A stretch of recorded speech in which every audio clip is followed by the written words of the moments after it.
Welcome, I'm Paul, this is Dave. Today, I have 13 Glitch in the Matrix and supernatural stories for you. And we start when a skeptic meets Alice. Case file number 2372, written by Troll Dad in real life. She's waiting, whispering.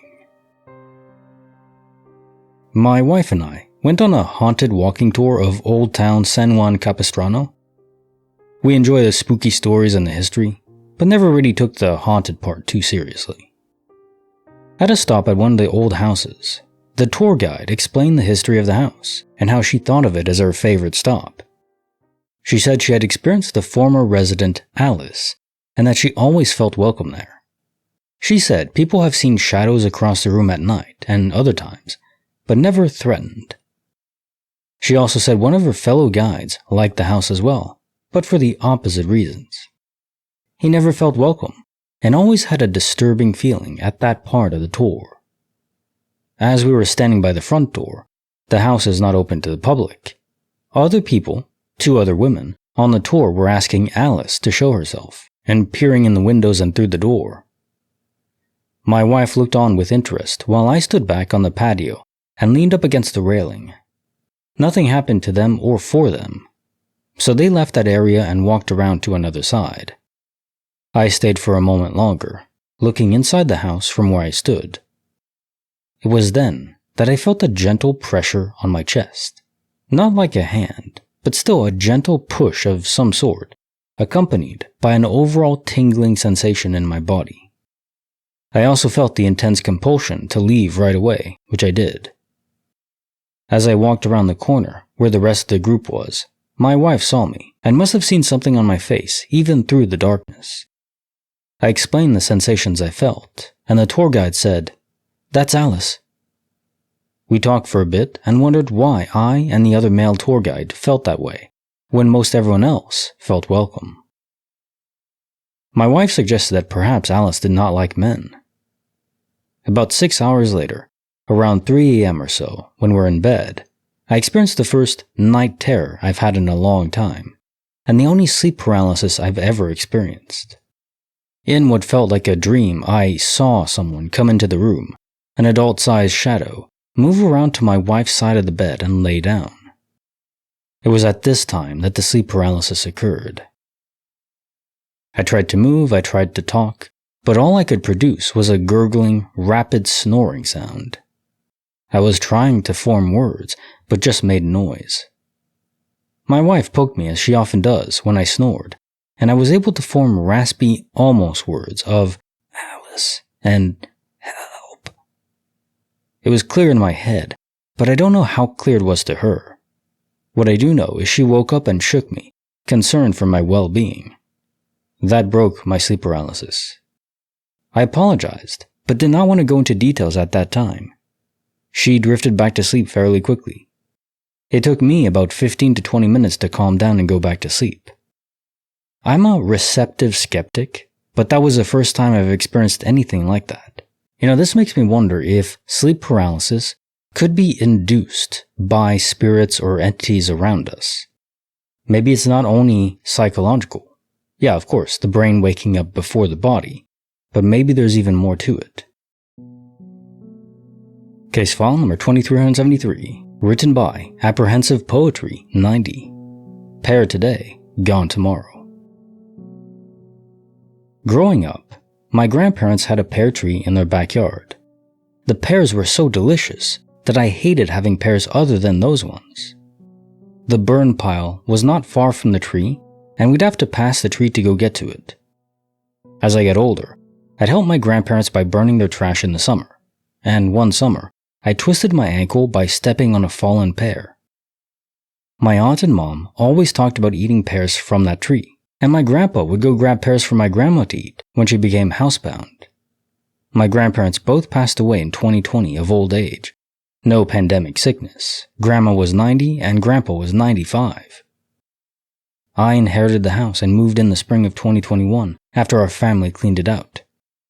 That summer, I decided to have an arborist come and check out on the one tall oak tree because it looked like one part of it was dead. It was.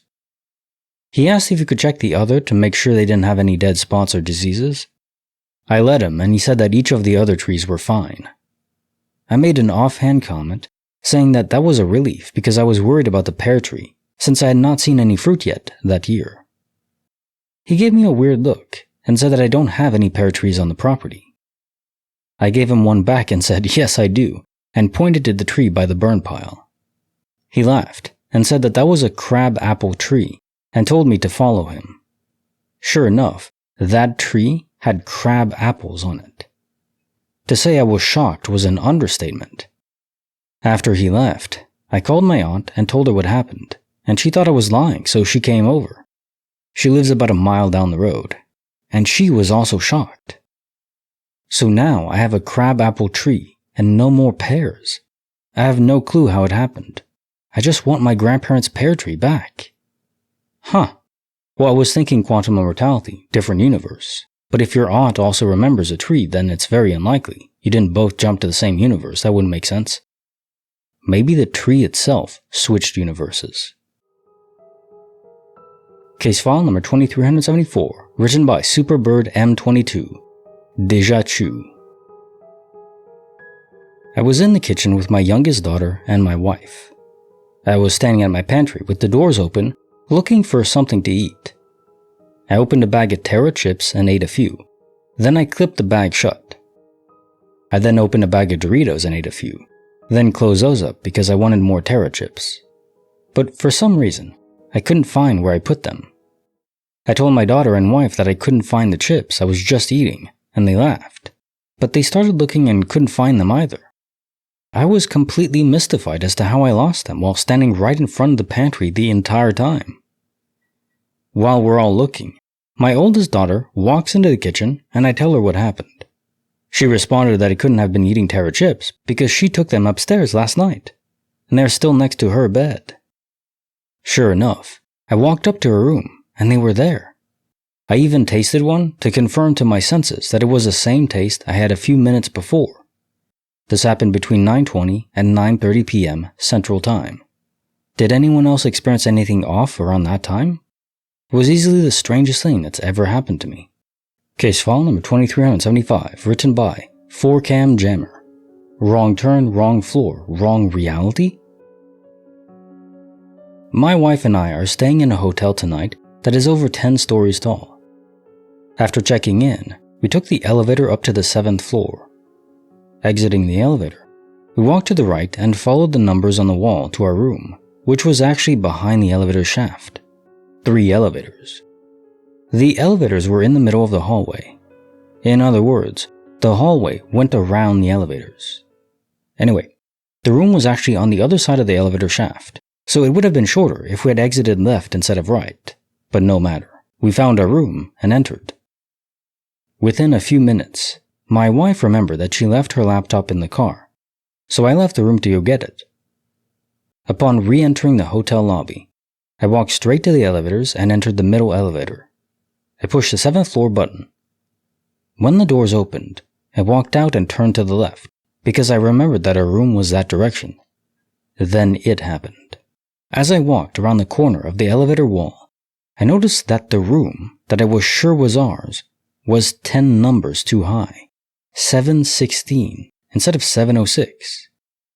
No matter, I just figured that I walked too far. So I turned left because I knew that the room numbers would get smaller as I walked to the left. Unfortunately, a cleaning lady was standing in the hallway with her cart blocking the way to my room. She was talking to someone through an open door that I believed to be my room. She was standing to the right of the door, so I just decided to walk all the way around the elevator shaft and come from the other side. When I finally turned the corner, I was shocked. Not only was the cleaning lady and her cart gone, I lost sight of her for maybe 15 seconds. But as I walked down the hallway, I came to my room. It was exactly where I thought it was, just around the corner from the elevator shaft. A minute earlier, that room was 10 digits too high, and my wife said that she never saw a cleaning lady. She was wearing all black and speaking a different language. It wasn't Spanish because I speak Spanish. We're in Texas. Never saw her face. Well, elevators. If you know, you know. Case file number 2376, written by Scooby Dooby. A smile not meant for this world. I was waiting outside Shoeless Joe's for my then girlfriend at like 9:30 or 10 in the parking lot. I'm leaning against the restaurant out front, just waiting outside staring at the cars parked in the parking lot in front of me. I live in a smaller town, so there was nobody out walking around or anything, just a few empty cars owned by the people who are in the Shoeless Joe's or the bank or whatever at this time of night. Either way, it's eerily dead outside and quite dark. I'm scanning the cars, then suddenly, something catches my eye in one of the empty cars parked. You know when you glance into an empty car and you think you see somebody sitting in there? Well, I did that, and instead of there being nobody there was this person sitting in there, looking right at me. Right at me. But the thing is, it didn't look like any normal person I've ever seen. It was at a distance and dark out, but what I saw was somebody sitting in the passenger seat completely still, like dead, mannequin still. The person was looking right at me, not moving. There was a slight smirk or awkward smile on its face, but not like a normal smile. I got like a, haha, look at a pathetic you style of smirk, like a malicious one. The eyes were black, no white, no pupils, nothing. Again, this was at night and I can't be sure, but from what I remember, the eyes were pitch black, but reflective.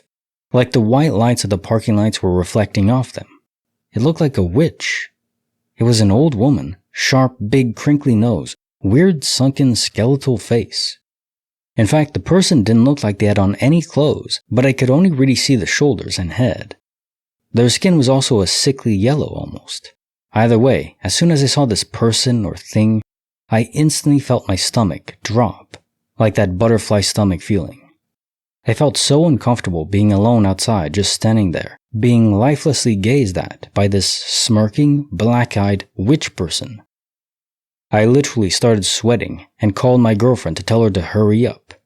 It was so unsettling, I just went inside and got a booth and tried my best to shrug it off and forget about it.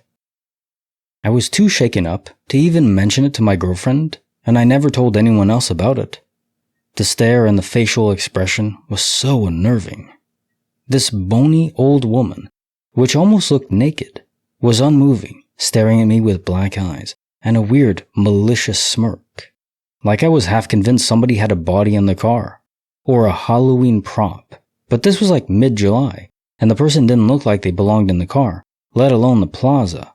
Just completely out of place, sitting there in the passenger seat of a dark, empty car, staring at me.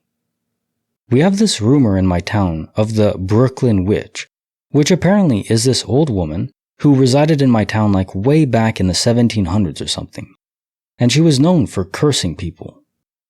I swear, my friends and I saw her one evening biking down a street when we were younger. We all went quiet and were scared crapless when we biked past her that night.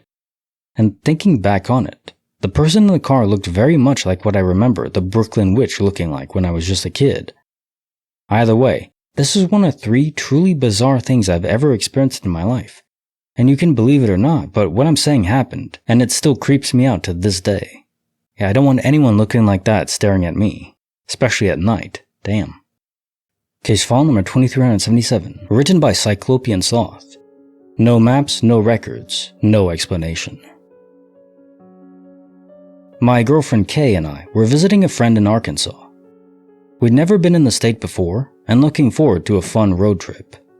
Of course, we got lost and stopped at the Piggly Wiggly to get directions. Some guy told us to take a shortcut through Devil's Den. It wriggled around, but it was the best way to find the highway. We drive on and take the turn he told us to, and then things got weird. I swear we passed the visitor center first. Kay swears it was last. We are both completely certain. But anyway, the road started flat and began to incline gradually.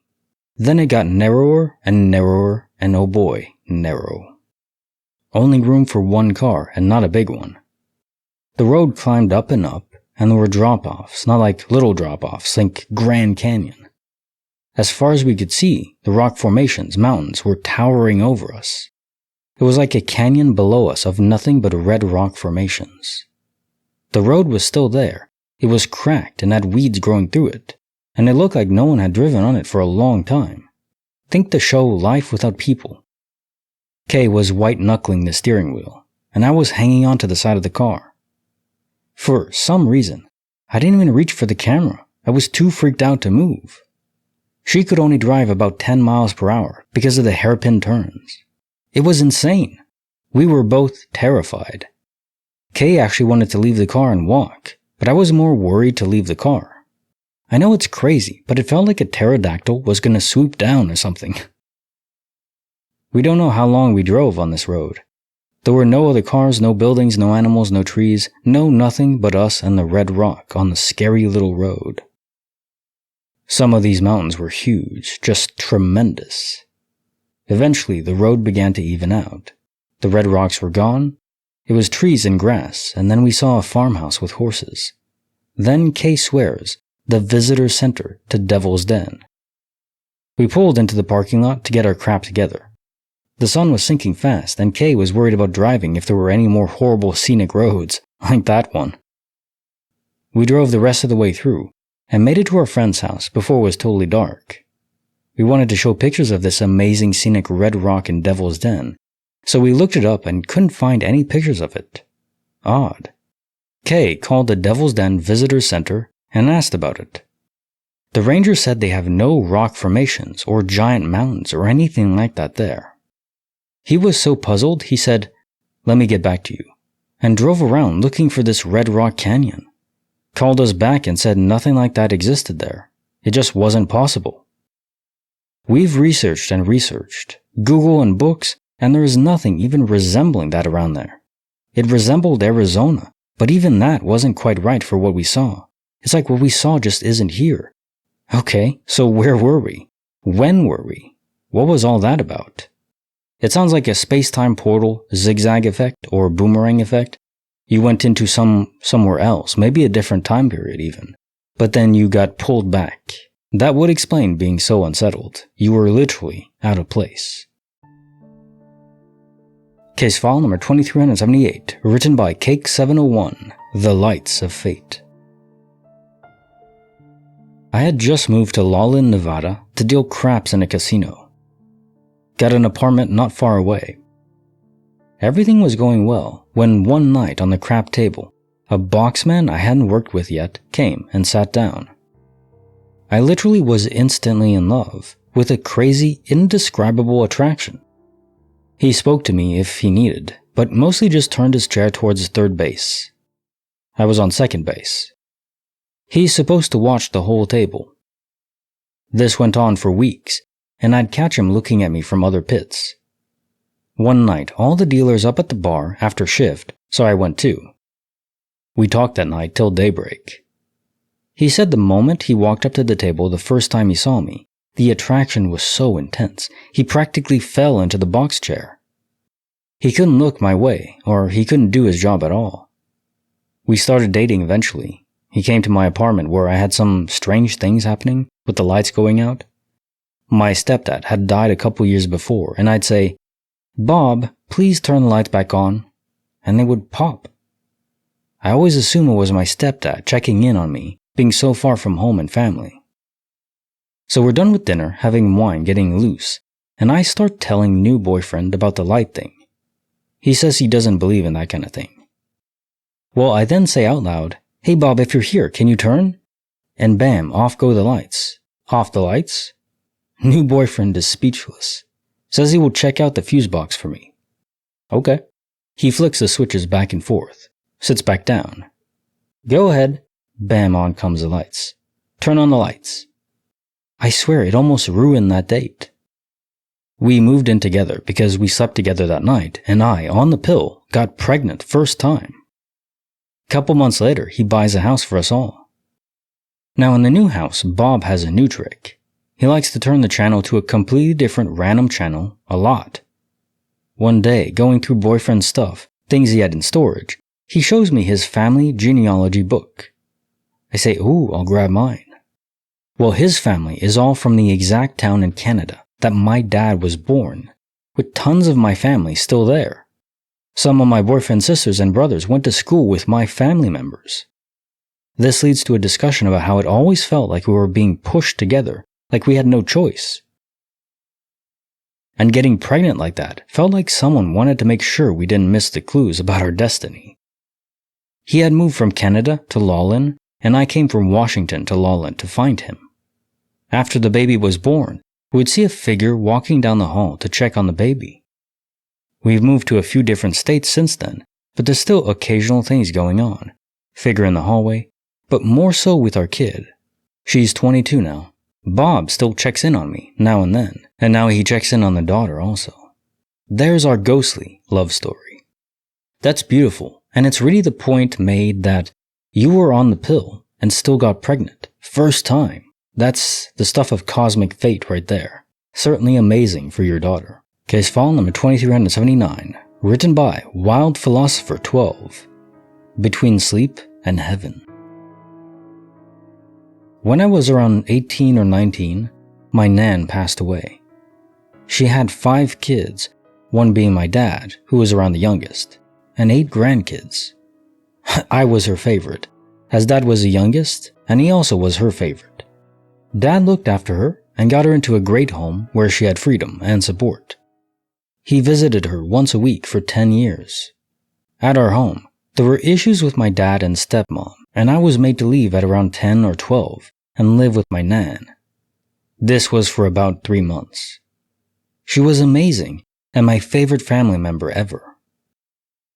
We had this unbreakable bond where she loved me so much and spoiled me with butterscotch lollies, and just knew how unfair the home situation was.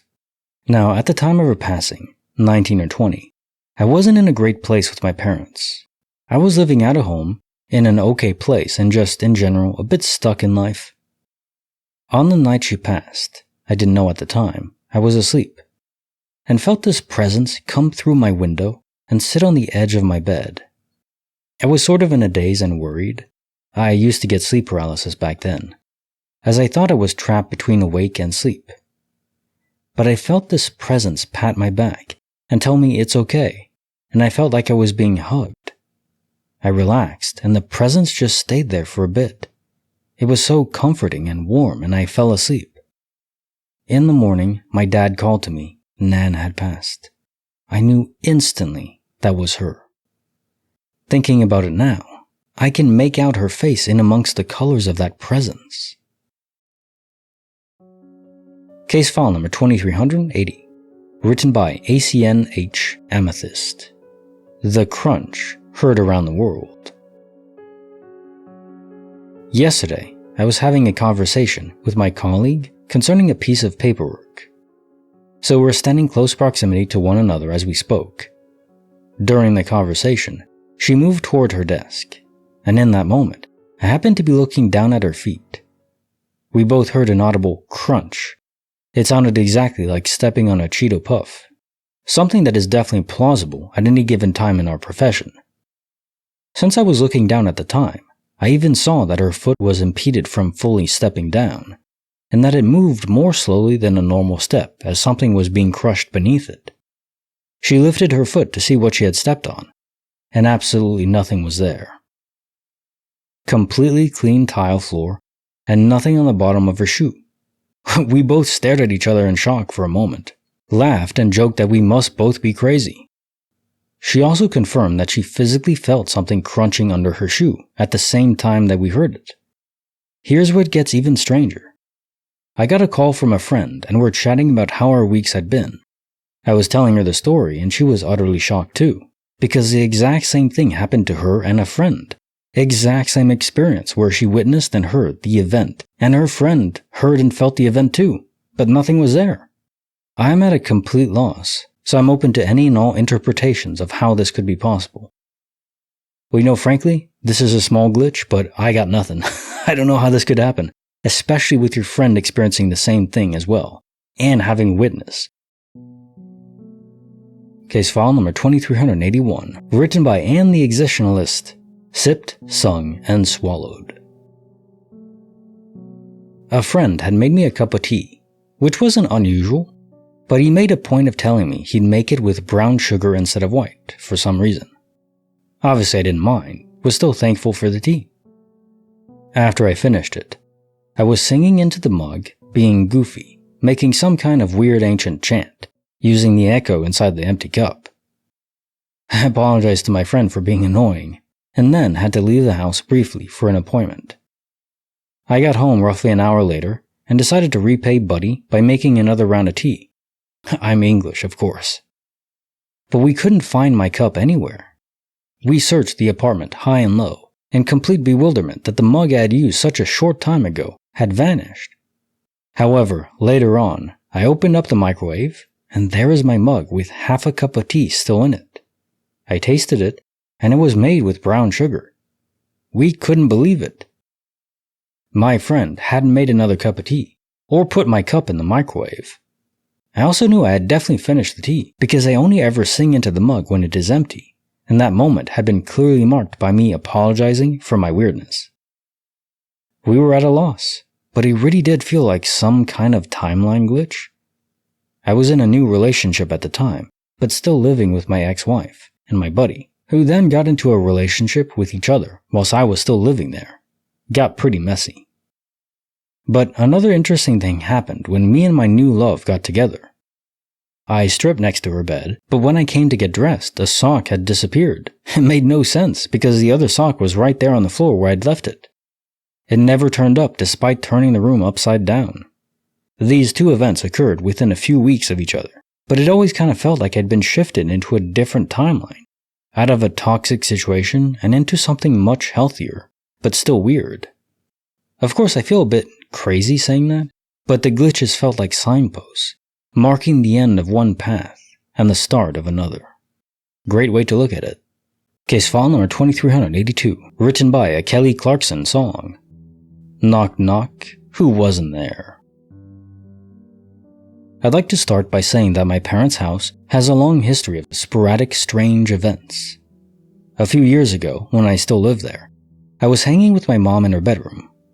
We heard my sister coming home. See, she had a routine. Park her car, open the steel fence, open and slam the front door, throw her keys into the counter, run into the bathroom, come into my mom's room. We heard it all. I even said, "Ugh, your daughter is here." I was always annoyed by the loudness, and we waited. A few minutes went by, and she didn't come in, so I went to take a look. Her dog was waiting, as usual, outside of the bathroom. The light was off, and the door was slightly open. I stood there, didn't hear a sound, so I knocked a few times. No answer. I got worried and opened the door, but she wasn't there. I went into the kitchen. Her keys weren't on the counter. I kept walking. The front door was locked. I went outside. The fence was closed and no trace of her car. I came back to my mom's room. I don't know what my face looked like, but she immediately asked, "What happened?" I told her, and she called my sister. She was still at work. She would be coming home late. The thing is, something similar happened a few weeks ago. My sister now has a daughter, almost 3 years old. They were hanging in the same room and heard my mom coming home. My niece even said, "Grandma," and they waited. My sister did the same thing as me and called my mom. She hadn't come home yet.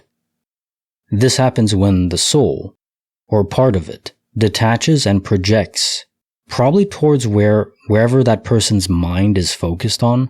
She was at work but probably wanted to come home. She was very focused on that. Damn, I have to work late, but I want to be home. And so part of her went home, but only part of her. Case file number 2383, written by Mischief Mged, a home of heavy ghosts. My grandparents have lived in their house for 30 plus years. They typically had any family gatherings in their finished plus multi-room basement, and even as kids, we always made sure to go in groups if we ever had to go up to the main floor for the bathroom, because it always felt off and eerie up there when nobody was around.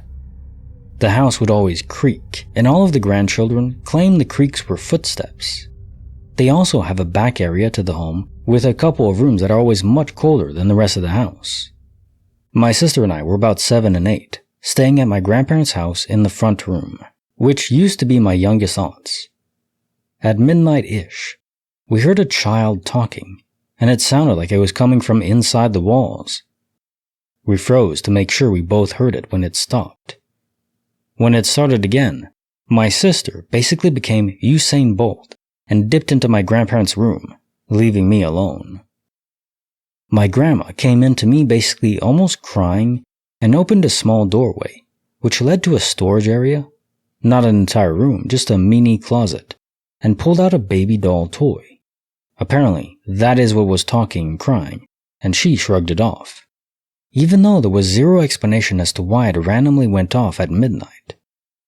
It wasn't new, but its batteries weren't dying, and I don't even think it was switched on, to be honest.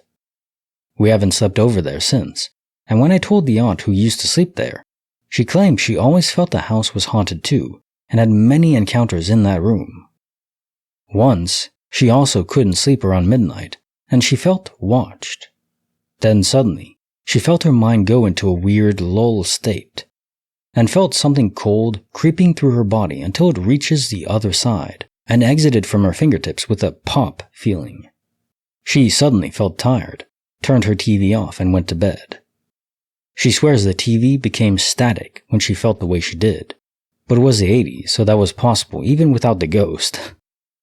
A friend of another aunt is a medium, and when she visited my grandma's house, she told her there was a lot of heavy and dark spirits in the house, but they didn't mess with my grandma since she is a strong woman. But apparently the rest of us are fair game. Case file number 2384, written by Adorable Kiwi, 1593. A hug before the storm. My grandfather was a huge part of my life in a very unseen way. He passed away when I was 5, but his influence in my family was immense. I was his favorite grandchild, according to all my aunts and uncles, and he always did his best for me and my family, even though they were not the best people ever. Long story short, I was put into foster care at a young age, think 9 or 10. A relative of mine took me in and busted butt to get me settled in their home. I was brought into their home late at night and had never spent time in the side of town they lived in, so I really had no idea where I was. That night, my first night there, I slept on the floor on a mattress and had the most vivid dream ever. I was in a schoolyard holding my grandfather's hand. He kneeled down beside me and hugged me, then stood up and we started walking around. He told me how things were going to change and that not everything was going to be easy. Then we walked around. I saw the playground and the schoolyard, the crazy-looking round wall of windows. He stopped walking in the middle of the field and knelt down again.